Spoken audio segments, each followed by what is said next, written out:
El fuego interno de Carlos Castañeda, parte 8.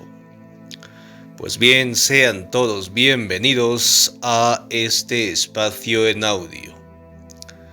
Estamos en la parte 8 de este audiolibro y el capítulo 7, el punto de encaje.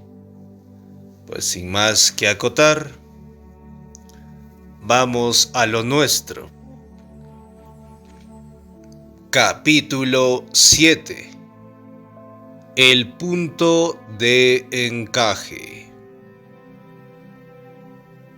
Después de mi encuentro con los aliados, Don Juan interrumpió durante varios meses su explicación de la maestría de la conciencia de ser. Cierto día volvió a iniciarla al aclarar un extraño acontecimiento. Don Juan estaba en ese entonces en el norte de México. Ya entrada la tarde, llegué a la casa que él tenía ahí, y de inmediato me hizo cambiar a un estado de conciencia acrecentada. Al instante recordé que Don Juan siempre volvía a Sonora a fin de renovarse. Me había explicado que un nahual, siendo un líder con tremendas responsabilidades, debe tener un punto de referencia físico, un lugar en el mundo donde ocurra una confluencia de energías compatibles con él. Para Don Juan, el desierto de Sonora era tal lugar. Al entrar en la conciencia acrecentada, noté que estaba otra persona escondida en la penumbra, dentro de la casa. Le pregunté a Don Juan si Genaro estaba con él. Contestó que estaba solo y que yo había visto a uno de sus aliados, el que cuidaba la casa. Don Juan hizo un gesto extraño. Contorsionó el rostro como si estuviera sorprendido o aterrado, y al momento se abrió la puerta del cuarto y apareció la figura de un hombre extraño. La presencia del hombre ese me asustó tanto que me sentí hasta mareado, y hasta entonces pude recuperarme del susto. El hombre se abalanzó sobre mí con escalofriante ferocidad. Me aferró de los antebrazos y sentí una sacudida bastante parecida a la descarga de una corriente eléctrica baja. Yo estaba enmudecido, prisionero de un terror que no podía dispersar. Don Juan me sonreía. Balbuceé y gemí, tratando de pedir auxilio, mientras sentía una sacudida aún mayor. El hombre me apretó con más fuerza y trató de tirarme de espaldas al suelo. Don Juan, sin prisa en la voz, me exhortó a que me serenara y que no combatiera mi miedo, sino que me dejara llevar por él. «Ten miedo sin estar aterrado», dijo. Don Juan vino a mi lado y sin intervenir en mi lucha, me susurró al oído que debía dirigir toda mi concentración al punto medio de mi cuerpo. A través de los años, insistió en que yo midiera mi cuerpo hasta en milímetros y estableciera su exacto punto medio, tanto a lo largo como a lo ancho.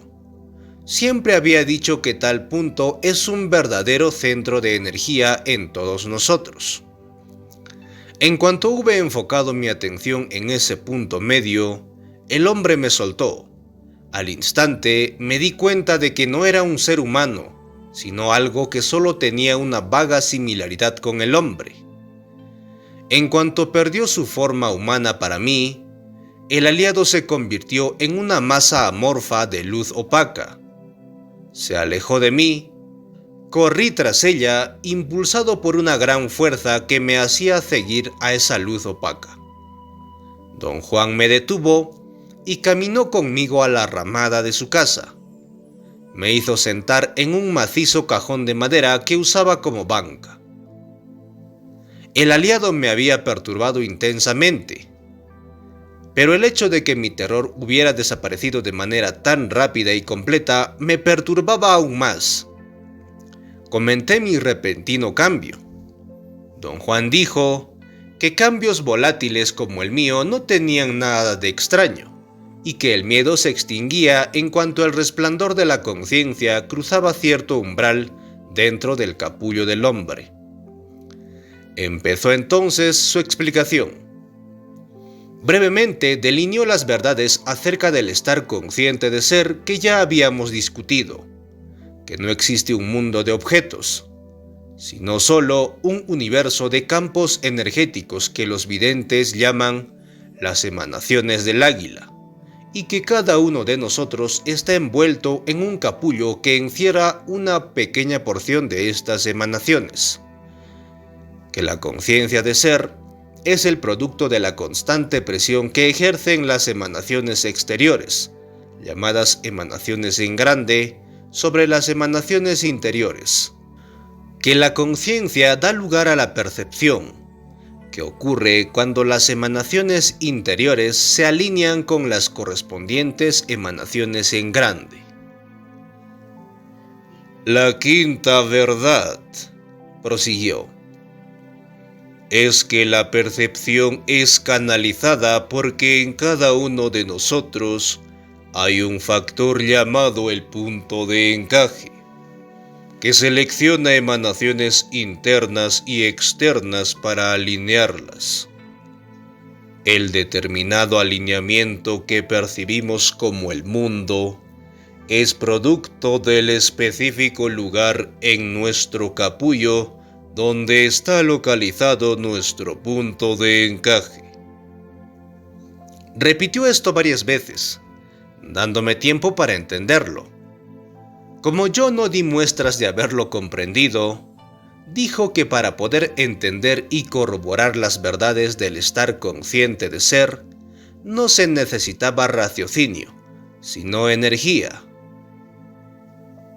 Yo te dije una vez, prosiguió, que tratar con los pinches tiranos ayuda a los videntes a lograr una maniobra de gran sofisticación.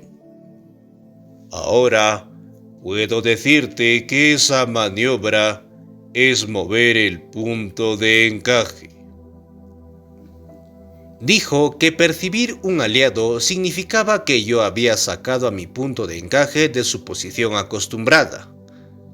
En otras palabras, el resplandor de mi conciencia había pasado cierto umbral, borrando también así mi terror, y todo esto ocurrió porque tenía yo energía sobrante. Horas más tarde, durante la noche, después de completar una parte de sus enseñanzas para el lado derecho, en las montañas vecinas, regresamos a su casa, y don Juan me hizo cambiar otra vez de niveles de conciencia. Continuó luego con su explicación, y me dijo que para describir la naturaleza del punto de encaje, tenía que empezar discutiendo la primera atención. Dijo que los nuevos videntes examinaron la forma desapercibida en que funciona la primera atención, y al tratar de explicársela a otros, arreglaron las verdades de la conciencia de ser en un orden específico. Me aseguró que no todos los videntes son dados a las explicaciones. Por ejemplo, a su benefactor, el nahual Julián, le importaban un comino las explicaciones, pero sí le importaban al nahual Elías, el benefactor del nahual Julián, a quien don Juan tuvo la fortuna de conocer. Entre las largas y detalladas explicaciones del nahual Elías, las breves del nahual Julián y lo que él verá, don Juan llegó a entender y a corroborar esas verdades. Don Juan explicó que para que nuestra primera atención pueda enfocar al mundo que percibimos, tiene que poner en relieve ciertas emanaciones. Las emanaciones seleccionadas provienen de la estrecha banda en la que se localiza la conciencia del hombre. Las emanaciones desechadas aún quedan al alcance de uno, pero permanecen latentes, desconocidas para el hombre por toda la vida. Los nuevos videntes llaman a las emanaciones puestas en relieve el lado derecho, la conciencia normal, el tonal, este mundo, lo conocido o simplemente la primera atención. El hombre común lo llama realidad, racionalidad, sentido común. Las emanaciones acentuadas integran una gran porción de la banda del hombre, pero son solo una pequeña parte del espectro total de emanaciones presentes dentro del capullo. Las emanaciones desechadas, aún dentro de la banda del hombre, son consideradas como el preámbulo de lo desconocido. Lo desconocido propiamente dicho consiste del resto de las emanaciones que no son parte de la banda humana y que jamás son acentuadas. Los videntes la llaman la conciencia del lado izquierdo, el nahual, el otro mundo, lo desconocido o la segunda atención. Este proceso de poner en relieve ciertas emanaciones, continuó don Juan, fue descubierto y practicado por los antiguos videntes. Se dieron cuenta de que un hombre nahual o una mujer nahual, por el hecho de tener más energía que el hombre común, pueden empujar el resplandor de la conciencia y sacarlo de las emanaciones acostumbradas y moverlo a las emanaciones vecinas. Ese empujón es conocido como el golpe del nahual. Don Juan dijo que este movimiento forzado tuvo una aplicación práctica para los antiguos videntes, quienes la usaron para mantener sojuzgados a sus aprendices. Mediante ese golpe, elevaban a sus aprendices a un agudísimo estado de conciencia acrecentada y los transformaban en seres extremadamente impresionables. Mientras permanecían indefensos y moldeables, los antiguos videntes les enseñaban aberrantes técnicas de hechicería, que convertían a los aprendices en hombres siniestros, iguales a sus maestros. Los nuevos videntes utilizaron la misma técnica, pero en vez de usarla para propósitos sórdidos, la usaron para guiar a sus aprendices en la investigación de las posibilidades totales del hombre. Don Juan explicó que el golpe del nahual tiene que darse en un punto preciso, en el punto de encaje, y que el lugar exacto de este punto varía en grados minúsculos de persona a persona. También, el golpe lo tiene que dar un nahual que ve. Me aseguró que es igualmente inútil tener la fuerza de un nahual y no ver, como ver y no tener la fuerza de un nahual. En ambos casos, los resultados son simplemente golpes en la espalda. ¡Pam! Un vidente podría dar golpes en el punto preciso una y otra vez, sin tener la fuerza para mover la conciencia. Y un nahual que no ve, no podría golpear a propósito el punto de... Y un nahual que no ve, no podría golpear a propósito el punto preciso. Dijo también que los antiguos videntes descubrieron que el punto de encaje no se encuentra en el cuerpo físico, sino en la concha luminosa, en el capullo. El nahual identifica ese punto por su intensa luminosidad, y más que golpearlo, lo empuja, lo desfasa. La fuerza del empujón crea una hendidura en el capullo, y se siente como un golpe en el omóplato derecho, un golpe que saca todo el aire de los pulmones. ¿Existen diferentes tipos de hendiduras?, pregunté. Solo hay dos tipos, respondió. Uno es una concavidad y el otro es una grieta. Cada cual tiene un efecto distinto en el estar consciente de ser. La concavidad es una característica provisional y crea un cambio también provisional. Pero la grieta es una característica profunda y permanente del capullo, y por consiguiente produce un cambio permanente. Explicó que generalmente un capullo endurecido por la absorción en sí mismo no se ve afectado en absoluto.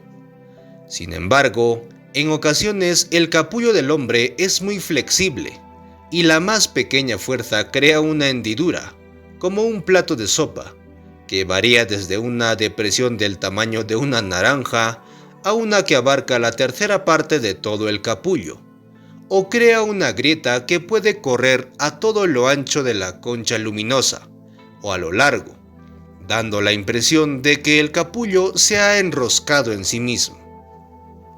Después que se crea la hendidura, algunas conchas luminosas al instante vuelven a cobrar su forma original. Otras retienen la hendidura durante horas o incluso durante días enteros, pero al final recobran su configuración. Y otras, en las que se forma una hendidura tan firme e inafectable que requiere de otro golpe del nahual en una área circunvecina para restaurar su forma original. Y algunas nunca más pierden la hendidura una vez que la reciben. No importa cuántos golpes reciban de un nahual, jamás recobran su forma ovoide. Don Juan dijo que al desplazar el resplandor de la conciencia, la hendidura agranda el área de la primera atención. La hendidura presiona las emanaciones interiores, y los videntes pueden ver cómo la fuerza de esa presión hace que el resplandor de la conciencia brille sobre otras emanaciones en otras áreas que generalmente son inaccesibles para la primera atención. Le pregunté si el resplandor de la conciencia se ve solo en la superficie del capullo luminoso. No me contestó de inmediato. Pareció perderse en sus pensamientos. Después de varios minutos contestó a mi pregunta. Dijo que normalmente el resplandor de la conciencia de ser era visto en la superficie del capullo de todos los seres conscientes. Sin embargo, cuando el hombre ha desarrollado la atención, el resplandor adquiere profundidad. En otras palabras, es transmitido de la superficie del capullo a un número considerable de emanaciones del interior. Los antiguos videntes sabían lo que hacían cuando manejaban el resplandor de la conciencia, prosiguió. Se dieron cuenta de que creando una hendidura podían forzar al resplandor de la conciencia, ya que resplandece en las emanaciones interiores del capullo, a extenderse a las emanaciones vecinas. Usted habla como si todo eso fuera un asunto físico, dije. ¿Cómo pueden hacerse hendiduras en algo que es tan solo una luminosidad? De alguna manera inexplicable, es un asunto de una luminosidad que crea una hendidura en otra luminosidad, contestó.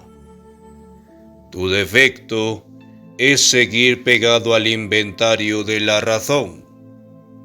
La razón no trata al hombre como energía. La razón trata con instrumentos que crean energía, pero jamás se le ha ocurrido seriamente a la razón que somos mejores que instrumentos. Somos organismos que crean energía. Somos una burbuja de energía. Por eso, no resulta tan jalado de los cabellos el que una burbuja de energía hiciera una hendidura en otra burbuja de energía. Dijo que el resplandor de la conciencia, movido por la hendidura, debería llamarse realmente atención provisionalmente acrecentada, porque acentúa emanaciones que están tan próximas a las habituales que el cambio es mínimo. Pero a pesar de ser mínimo, el cambio produce una mayor capacidad para concentrarse, comprender y aprender. Los videntes sabían con exactitud cómo usar esta mejora cualitativa.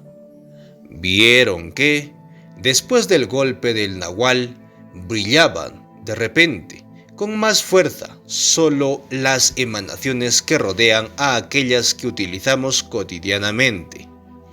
Las más alejadas permanecen inafectables, lo que significaba para ellos que, mientras están en un estado de atención provisionalmente acrecentada, los seres humanos pueden tratar con todo como si estuvieran en el mundo de todos los días. La necesidad de un hombre nahual o una mujer nahual se volvió de suprema importancia para ellos, porque ese estado dura solo mientras persiste la depresión. Cuando se desvanece, todo se olvida de inmediato. ¿Por qué es que uno se olvida?, pregunté.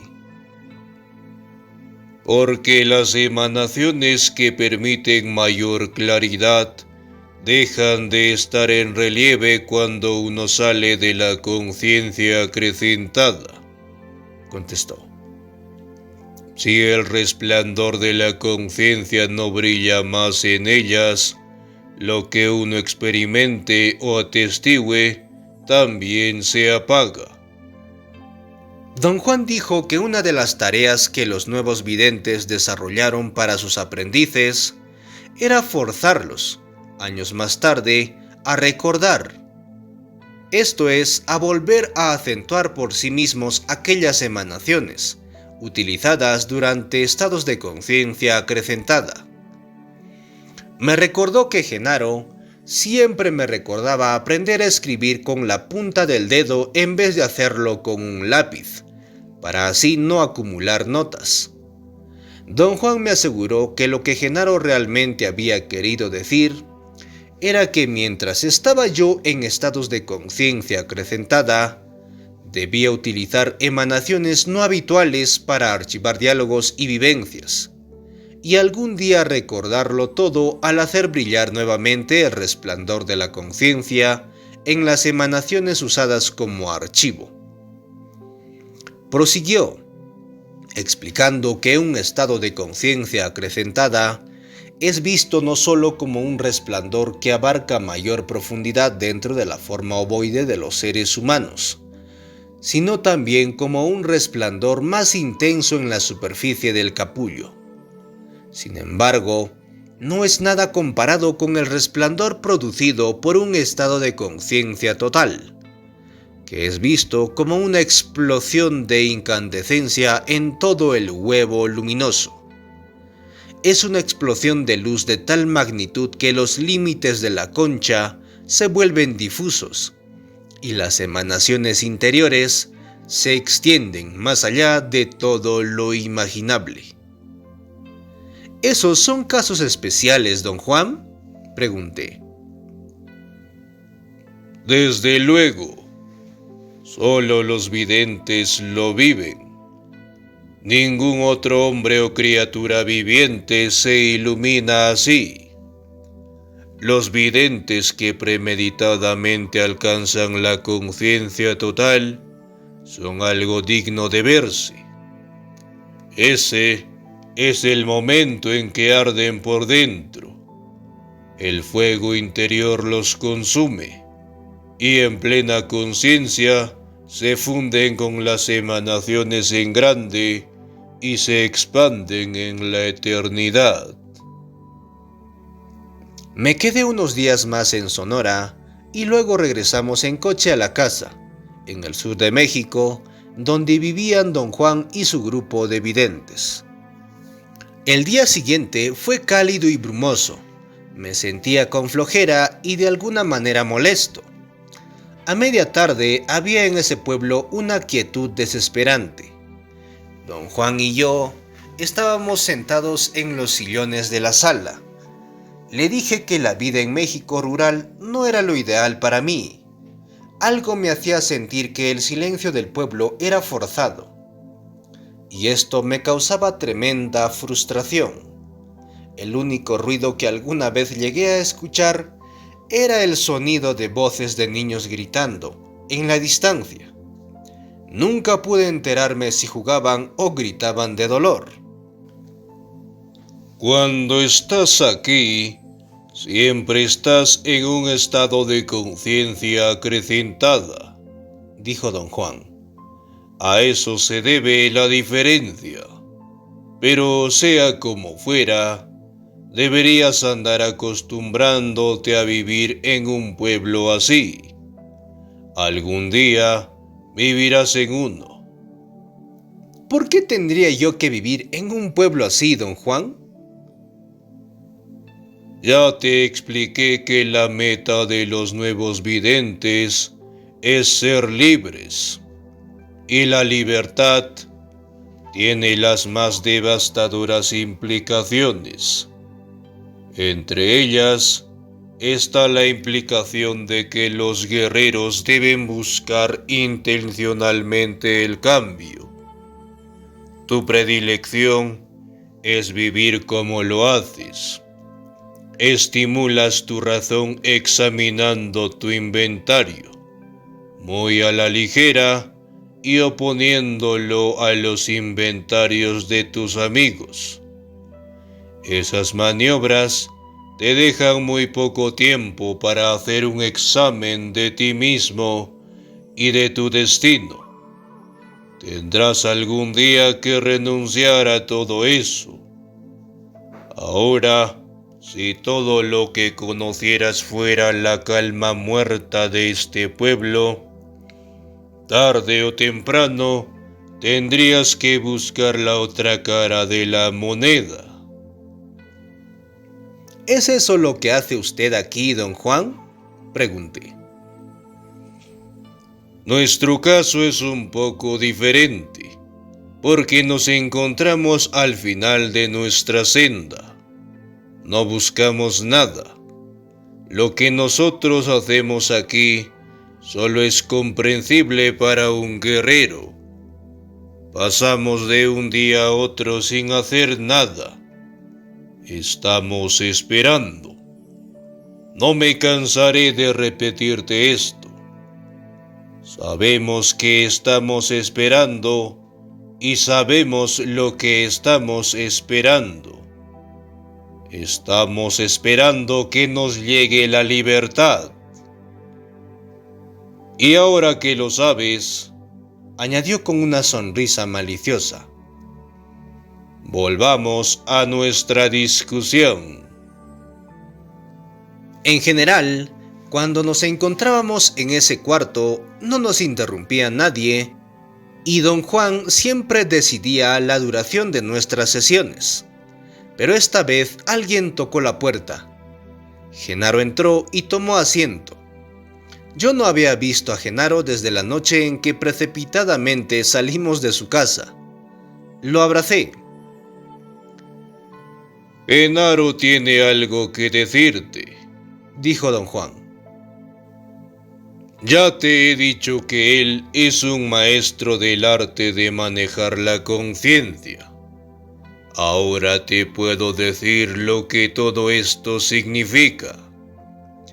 Genaro puede hacer que el punto de encaje penetre a mayor profundidad en el huevo luminoso después de que el punto ha sido movido de su posición por el golpe del nahual. Explicó que Genaro había empujado mi punto de encaje incontables veces, una vez que estaba yo en la conciencia acrecentada. Como aquel día que fuimos a las gigantescas rocas planas. Genaro había hecho entonces que mi punto de encaje se moviera dramáticamente hacia el lado izquierdo, tan dramáticamente que hasta resultó algo peligroso. Don Juan dejó de hablar y pareció dispuesto a cederle la palabra a Genaro. Movió la cabeza como dándole una señal a Genaro para que dijera algo. Genaro se incorporó y vino a mi lado. «Las llamas son muy importantes», dijo en voz baja. ¿Recuerdas aquel día en que estábamos sentados en aquella gran roca plana? Y yo te hice mirar el reflejo de la luz del sol en un pedazo de cuarzo. Cuando lo mencionó, recordé al instante. Aquel día, justo cuando don Juan había dejado de hablar, Genaro señaló la refracción de luz que atravesaba un pedazo de cuarzo pulido que sacó de su bolsa y colocó sobre la roca. De inmediato, el brillo del cuarzo atrajo mi atención, y eso era todo. En el siguiente instante, estaba yo de cuclillas en la roca mientras don Juan, también de cuclillas a mi lado, me miraba con un gesto de preocupación. Estaba a punto de decirle a Genaro lo que había recordado cuando él comenzó a hablar. Acercó sus labios a mi oído y señaló una de las 2 lámparas de gasolina que estaban en el cuarto. «¡Mira la llama!», dijo. «En ella no hay calor. Es llama pura.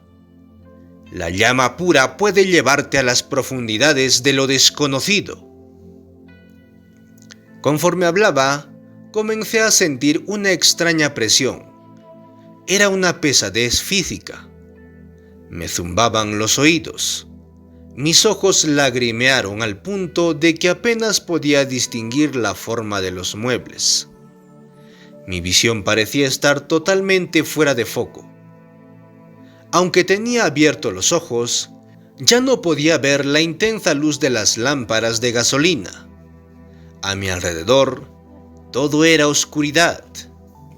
Había rayos de fosforescencia color verde amarillento que iluminaban oscuras nubes en movimiento. Luego, tan abruptamente como oscureció, se aclaró. No podía determinar dónde estaba. Parecía que flotaba como un globo. Estaba solo. Tuve un momento de terror y mi razón se apresuró a elaborar una explicación racional. Genaro me había hipnotizado, usando la llama de la lámpara de gasolina. Me sentí casi satisfecho. Floté sin agitación, tratando de no preocuparme. Pensé que una forma de evitar la preocupación era concentrarme en las fases que tendría que atravesar para despertar. Lo primero que noté fue que yo no era yo mismo. No podía mirar realmente a nada porque no tenía nada con qué mirar. Cuando hice un esfuerzo por examinar mi cuerpo, me di cuenta de que solo podía tener conciencia, y sin embargo era como si desde una gran altura contemplara un espacio infinito. Había portentosas nubes de luz, brillante, y masas de oscuridad. Ambas estaban en movimiento. Vi claramente a una onda de resplandor ambarino que venía hacia mí como una enorme y lenta ola marina.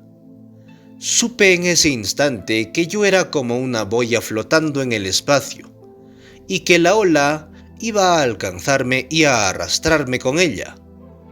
Lo acepté como algo inevitable, pero justo antes de que me envolviera, ocurrió algo completamente inesperado. Un viento fuertísimo me sacó del camino de la ola. La fuerza de ese viento me arrastró con tremenda velocidad. Atravesé un inmenso túnel de intensas luces coloridas. Mi visión se borró completamente. Luego sentí que despertaba, que había vivido un sueño hipnótico provocado por Genaro. El próximo instante, estaba de vuelta en el cuarto con don Juan y don Genaro. Dormí la mayor parte del día siguiente. Entrada la tarde, don Juan y yo volvimos a reanudar nuestra discusión. Hablé con Genaro más temprano, pero se negó a comentar mi experiencia. Anoche, Genaro empujó de nuevo tu punto de encaje, dijo don Juan. Pero como siempre, El empujón fue demasiado fuerte.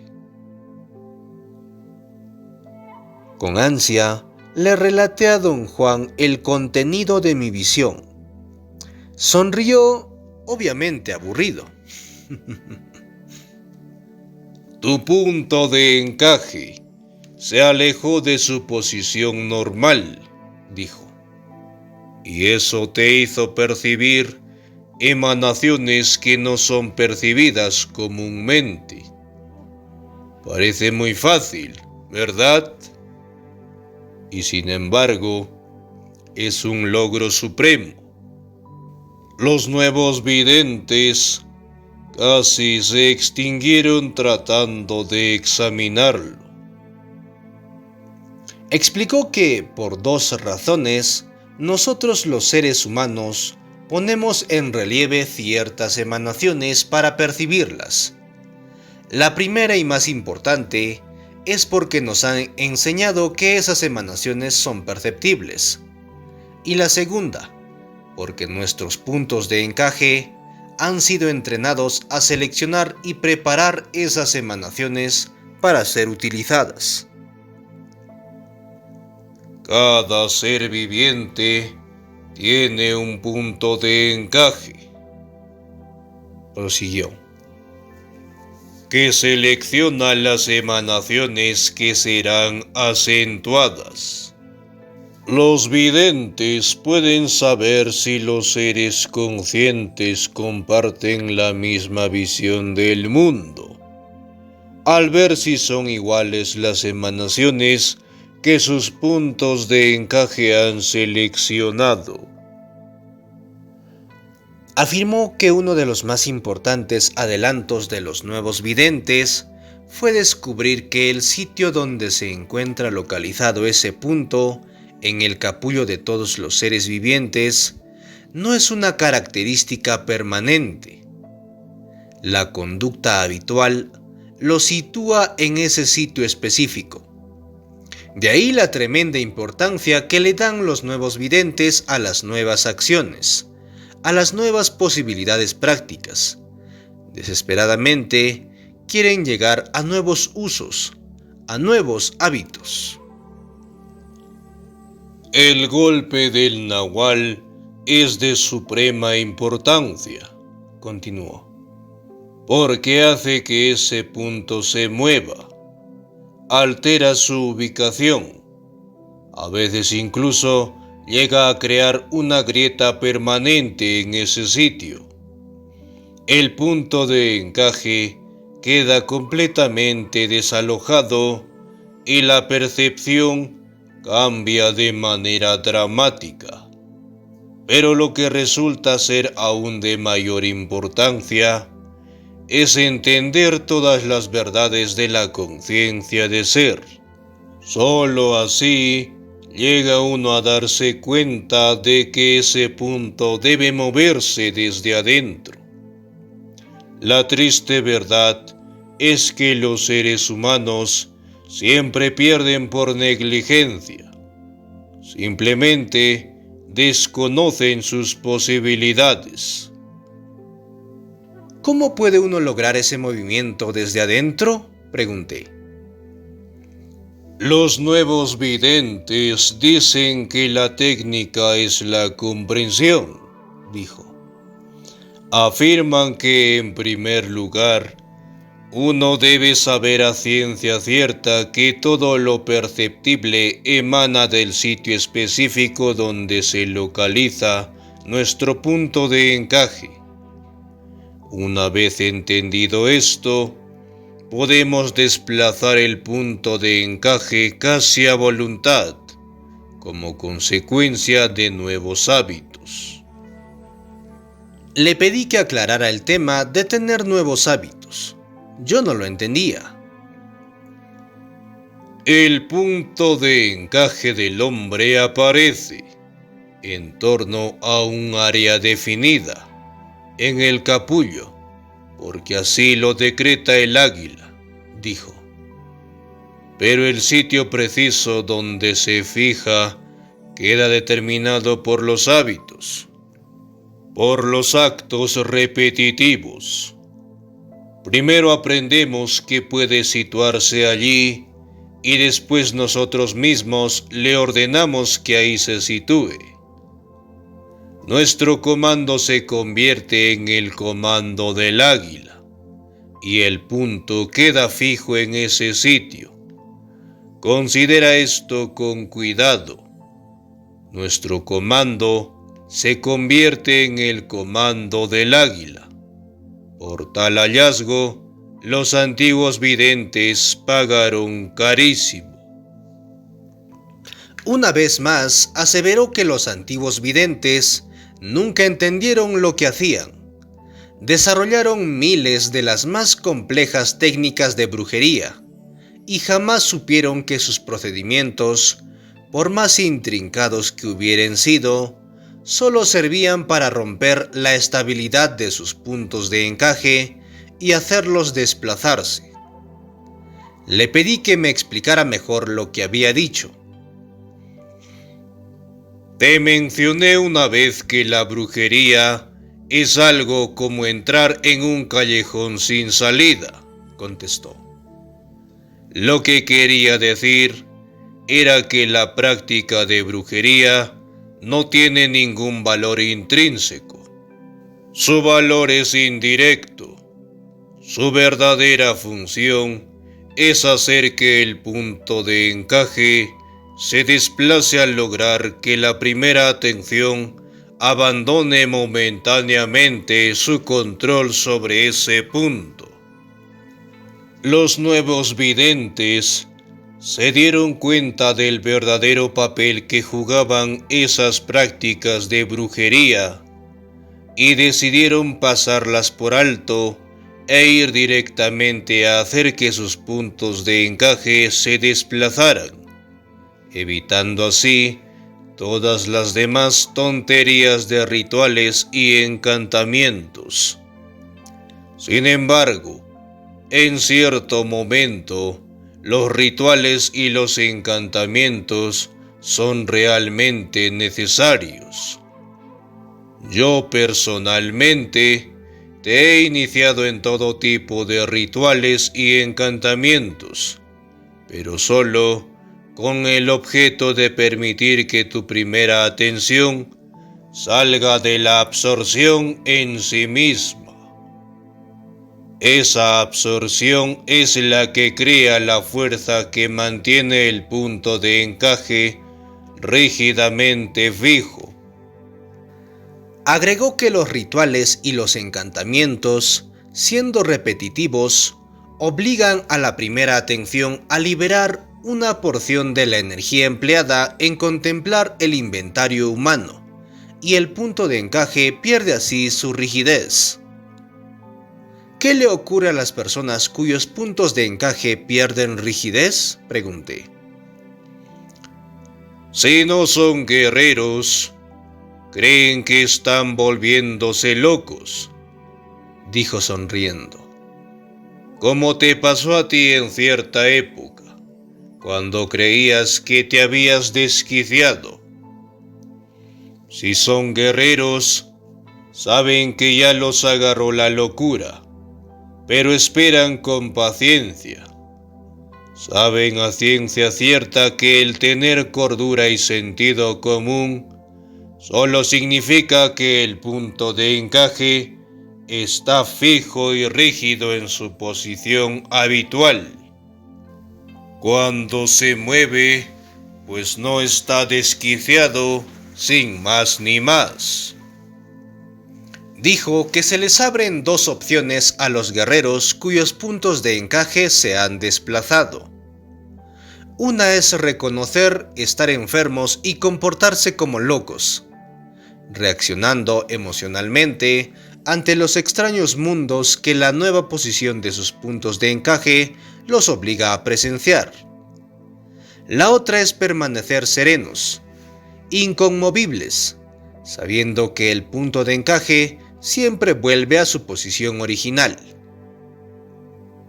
¿Qué pasa si el punto de encaje no regresa a su posición original?, pregunté. En ese caso, esos sujetos están perdidos, dijo. O están incurablemente locos porque sus puntos de encaje jamás podrían rearmar la percepción del mundo que conocemos, o son incomparables videntes que han comenzado su movimiento hacia lo desconocido. ¿Qué determina el que sea una cosa o la otra?, volvió a preguntar. La energía, la impecabilidad.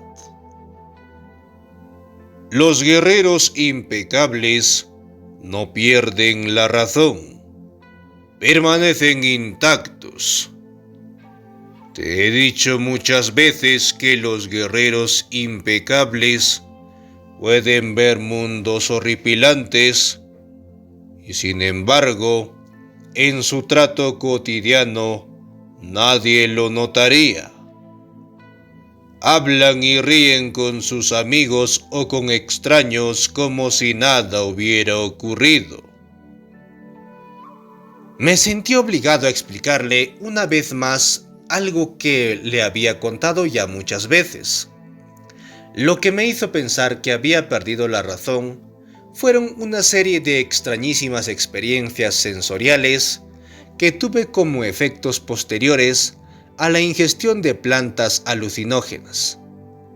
Experimenté alarmantes estados de total discordancia de espacio y tiempo, lapsos de concentración mental y alucinaciones. Bajo todos los puntos de vista cotidianos, de hecho estabas perdiendo la razón, dijo. Pero desde el punto de vista de los videntes, si la hubieras perdido, no habrías perdido gran cosa. Para un vidente, la razón no es más que la autorreflexión del inventario del hombre. Si uno pierde esa autorreflexión, pero no pierde los cimientos, uno vive de verdad una vida infinitamente más interesante, variada y fuerte. Comentó que el defecto estaba en mi reacción emocional. Ella me impidió comprender que la rareza de cada una de mis experiencias sensoriales estaba determinada por la profundidad a la que se había movido mi punto de encaje, dentro de la banda de las emanaciones del hombre. Me quejé de que no podía entender lo que me explicaba, porque la configuración que él llamaba la banda de las emanaciones del hombre me resultaba incomprensible. La había visualizado como una cinta colocada sobre la superficie de una pelota. Dijo que llamarla una banda era falso y que iba a buscar una analogía para ilustrar lo que quería decir. Explicó que la forma luminosa del hombre es como una bola de queso blanco, que tiene inyectado un grueso disco de queso más oscuro. Me miró y se rió. Sabía que no me gustaba el queso. Hizo un diagrama sobre un pequeño pizarrón. Dibujó una forma ovoide y la dividió en 4 secciones longitudinales, diciendo que de inmediato borraría las líneas divisorias porque las había dibujado solo para darme una idea de dónde se localizaba la banda en el capullo del hombre. Subrayó la línea entre la primera y la segunda sección y borró las otras líneas divisorias.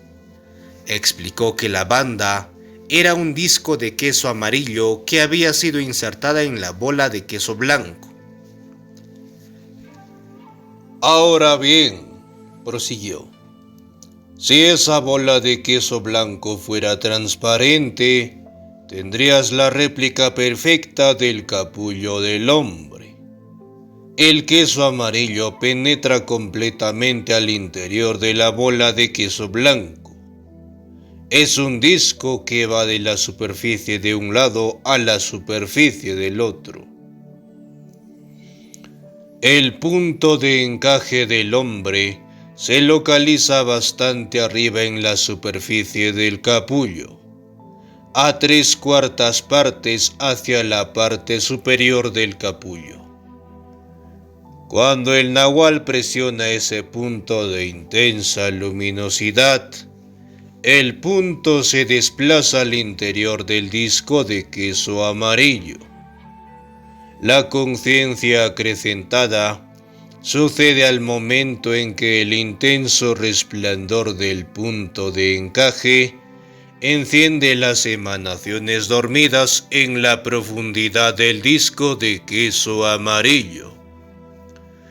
Ver que el resplandor del punto de encaje se desplaza hacia el interior de ese disco da la sensación de que se mueve hacia la izquierda sobre la superficie del capullo. Repitió su analogía 3 o 4 veces, pero yo no la entendía, y tuvo que explicarla aún más. Dijo que la transparencia del huevo luminoso crea la impresión de un movimiento hacia la izquierda, cuando en esencia cada movimiento del punto de encaje es hacia las profundidades, hacia el centro del huevo luminoso, dentro del grosor de la banda del hombre. Comenté que lo que me decía me daba la impresión de que los videntes usan los ojos cuando ven que se mueve el punto de encaje. El hombre no es lo que no se puede conocer, dijo. La luminosidad del hombre puede verse casi como si uno usara solamente los ojos. Explicó que definitivamente los antiguos videntes habían visto el movimiento del punto de encaje, pero jamás se les ocurrió que era un movimiento en hondo. En vez de eso, se guiaron por lo que veían y acuñaron la frase «movimiento hacia la izquierda», que los nuevos videntes conservaron aunque sabían que era erróneo. Dijo también que en el curso de mi actividad con él, yo había hecho desplazar a mi punto de encaje incontables veces, como estaba sucediendo en aquel preciso momento. Debido a que estos desplazamientos de mi punto de encaje fueron siempre hacia lo hondo, jamás había yo perdido mi sentido de identidad, a pesar de que estaba utilizando emanaciones que nunca antes usé. Cuando el nahual da su golpe, prosiguió, el punto acaba en cualquier lugar dentro de la banda del hombre, pero no importa en absoluto dónde acabe, porque donde quiera que lo hace, será siempre terreno virgen. La gran prueba que los videntes nuevos desarrollaron para sus guerreros aprendices es desandar el viaje que sus puntos de encaje llevaron a cabo bajo la influencia del nahual. A este repaso, cuando ha sido concluido, le llamaron recuperar la totalidad de uno mismo. Prosiguió diciendo que los nuevos videntes vieron que en el curso de nuestro crecimiento, el resplandor de la conciencia, una vez que se enfoca en la banda de emanaciones del hombre y elige algunas de ellas para acentuarlas, entra en un círculo vicioso. Mientras más acentúe ciertas emanaciones, más estable se vuelve el punto de encaje. Esto equivale a decir que nuestro comando se convierte en el comando del águila. Por lo tanto, es un verdadero triunfo romper ese comando y mover al punto de encaje. Don Juan dijo que también el punto de encaje es responsable de que la primera atención perciba en términos de racimos. Un ejemplo de un racimo de emanaciones que recibe énfasis al unísono es lo que percibimos como el cuerpo humano. Otro racimo parte de nuestro ser total, nuestro capullo luminoso, jamás recibe énfasis y queda relegado al olvido. El efecto del punto de encaje no es tan solo el hacernos percibir racimos de emanaciones, sino también hacernos ignorarlos. Insistía que me diera una explicación más amplia de los racimos perceptibles. Me contestó que solo podía agregar que el punto de encaje es como un imán luminoso que irradia un resplandor que automáticamente agrupa haces de emanaciones a donde quiera que se mueve dentro del capullo. Cuando estos racimos se alinean, como racimos, con las emanaciones en grande, percibimos el mundo que conocemos.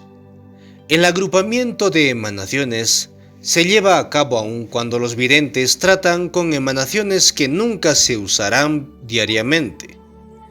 Cada vez que son acentuadas, las percibimos igual que percibimos los racimos de la primera atención.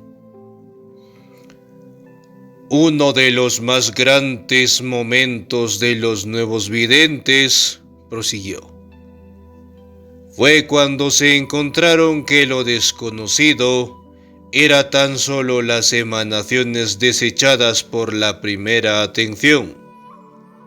Este descubrimiento fue la gloria de los nuevos videntes, porque virtió nueva luz sobre lo desconocido.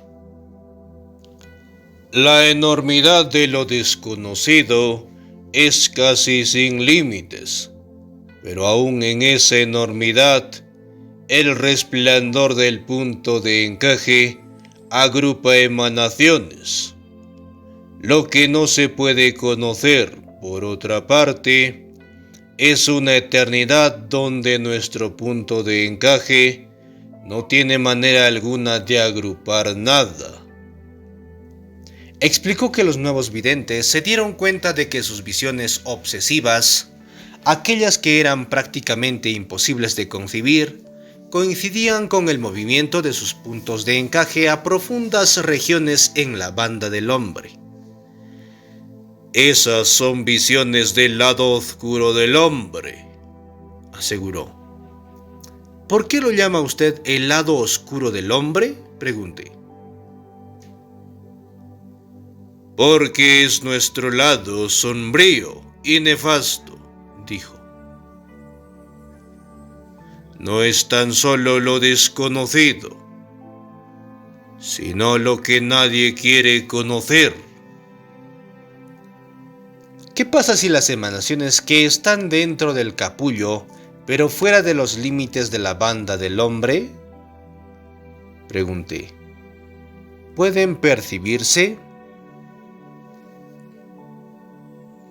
Sí, pero de maneras verdaderamente indescriptibles, repuso. No son lo desconocido humano, como en el caso de las emanaciones desechadas en la banda del hombre, sino lo desconocido, casi inconmensurable, donde las características humanas no figuran para nada. En realidad es un área de tan abrumadora inmensidad que los videntes más extraordinarios se verían en dificultades para describirla. Insistí una vez más que a mí me parecía que el misterio, obviamente, radica dentro de nosotros. El misterio queda fuera de nosotros, dijo. En nuestro interior solo tenemos emanaciones que intentan romper el capullo. Y de una u otra manera, este hecho nos aberra, ya seamos hombres comunes o guerreros. Solo los nuevos videntes pueden superar esto. Luchan por ver y a través de los desplazamientos de sus puntos de encaje, llegan a darse cuenta de que el misterio es percibir. No tanto lo que percibimos, sino lo que nos hace percibir. Te he mencionado que los nuevos videntes creen que nuestros sentidos son capaces de captar todo. Creen esto porque ven que es la posición del punto de encaje la que dicta lo que perciben nuestros sentidos. Si el punto de encaje alinea otras emanaciones interiores, diferentes a las normales, los sentidos humanos perciben de maneras inconcebibles. Fin de la parte 8 y fin del capítulo 7. Y nos despedimos con una frase de alguien. Busca la verdad entre tanta mentira. Ok. Gracias a todas las personas que nos escuchan. Y adiós. Nos volveremos a encontrar en la próxima entrega. Bye.